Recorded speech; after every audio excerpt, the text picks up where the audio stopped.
ದೋಸೆ ಯಾರಿಗಿಷ್ಟ ಆಗಲ್ಲ ಹೇಳಿ. ಬಿಸಿ ಬಿಸಿಯಾದ ದೋಸೆ ಹಾಕ್ಕೊಂಡು ಚಟ್ನಿನೋ ಅಥವಾ ಪಲ್ಯದ ಜೊತೆಲಿ ತಿಂತಾ ಇದ್ದರೆ ಸಖತ್ತಾಗಿರುತ್ತೆ. ಆದರೆ ನಾನಿವತ್ತು ಮಾಡ್ತಾ ಇರೋದು ಯಾವ ದೋಸೆ ಅಂತ ಗೊತ್ತಾ ನಿಮಗೆ? ಈ ದಿನ ನಾನು ಕಲ್ಲಂಗಡಿ ಹಣ್ಣಿನ ಸಿಪ್ಪೆಯಿಂದ ದೋಸೆನ ಮಾಡ್ತಾ ಇದ್ದೀನಿ. ಬನ್ನಿ ಹೇಗೆ ಮಾಡೋದು ಅಂತ ನೋಡೋಣ. ಮೊದಲಿಗೆ ನಾನಿಲ್ಲಿ ಕಲ್ಲಂಗಡಿ ಹಣ್ಣನ್ನು ಹೆಚ್ಕೊಳ್ತಾ ಇದ್ದೀನಿ. ಹಣ್ಣನ್ನೆಲ್ಲ ಸಪ್ರೇಟಾಗಿ ತೆಗೆದಿಟ್ಟು ಆ ಸಿಪ್ಪೆನ ಮಾತ್ರ ಸಪ್ರೇಟಾಗಿ ಮಾಡಿ ಎತ್ತಿಟ್ಕೊಳ್ತಾ ಇದ್ದೀನಿ. ಹಸಿರು ಬಣ್ಣದ ಏನಿದೆ ಅದನ್ನು ತೆಗೆದು ಈ ಬಿಳಿ ಬಣ್ಣದ ಏನಿದೆ ಅದನ್ನು ಮಾತ್ರ ತಗೊಳ್ತಾ ಇದ್ದೀನಿ ನಾನು ಈ ದೋಸೆ ಮಾಡೋದಕ್ಕೆ. ಬರೀ ಆ ಬಿಳಿ ಭಾಗ ಏನಿದೆ ಅದು ಮಾತ್ರ ಬೇಕು. ಅದನ್ನು ನಾನು ಈ ರೀತಿ ಸಪ್ರೇಟಾಗಿ ಚಿಕ್ಕದಾಗಿ ಮಾಡಿ ಒಂದು ಬೌಲಲ್ಲಿ ಹಾಕಿ ಎತ್ತಿಟ್ಕೊಂಡಿದ್ದೀನಿ.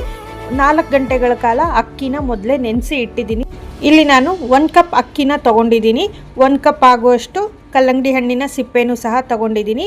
ಮೊದಲಿಗೆ ಮಿಕ್ಸಿ ಜಾರಿಗೆ ಅಕ್ಕಿನ ಹಾಕ್ಕೊಳ್ತಾ ಇದ್ದೀನಿ. ಅಕ್ಕಿ ಜೊತೆಗೆ ಕಟ್ ಮಾಡಿಟ್ಟಿರುವಂತಹ ಕಲ್ಲಂಗಡಿ ಹಣ್ಣಿನ ಸಿಪ್ಪೆ, ಅರ್ಧ ಬಟ್ಲು ಕಾಯಿ ತುರಿ, ಒಂದು ಚಿಕ್ಕ ಪೀಸ್ ಶುಂಠಿ, 2 ಮೆಣಸಿನ್ಕಾಯಿನ ಹಾಕ್ತಾ ಇದ್ದೀನಿ. ಜೊತೆಗೆ ಉಪ್ಪನ್ನು ಹಾಕಿ ನೀರು ಸ್ವಲ್ಪ ಹಾಕಿ ನುಣ್ಣಗೆ ರುಬ್ಬಿ ಇಟ್ಕೊಂಡಿದ್ದೀನಿ. ಫಾರ್ಮೆಂಟೇಷನ್ ಏನು ಬೇಕಾಗಿಲ್ಲ.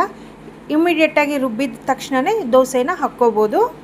ಕಾದಿರುವಂತಹ ತವ ಮೇಲೆ ಸ್ವಲ್ಪ ಎಣ್ಣೆನ ಹಾಕಿ, ಎಣ್ಣೆ ಅಥವಾ ತುಪ್ಪ ಏನು ಬೇಕಾದರೂ ಹಾಕ್ಕೋಬೋದು. ದೋಸೆ ಹಿಟ್ಟನ್ನು ಹಾಕಿದ್ರೆ 2 ಸೈಡ್ ಬೇಯಿಸಿದ್ರೆ ಬಿಸಿ ಬಿಸಿಯಾಗಿರುವಂತಹ ದೋಸೆ ರೆಡಿಯಾಗುತ್ತೆ. ಬಿಸಿ ಬಿಸಿಯಾಗಿರುವಾಗಲೇ ನಿಮ್ಮ ಇಷ್ಟದ ಚಟ್ನಿ ಅಥವಾ ಪಲ್ಯದ ಜೊತೆಯಲ್ಲಿ ಸವಿಬೋದು. ನೋಡಿ ಎಷ್ಟು ಸಾಫ್ಟಾಗಿರೋ ದೋಸೆ ರೆಡಿಯಾಗಿದೆ ಅಂತ. ಇದು ಆರೋಗ್ಯಕ್ಕೂ ಒಳ್ಳೆಯದು, ರುಚಿಯಲ್ಲಂತೂ ಅದ್ಭುತ.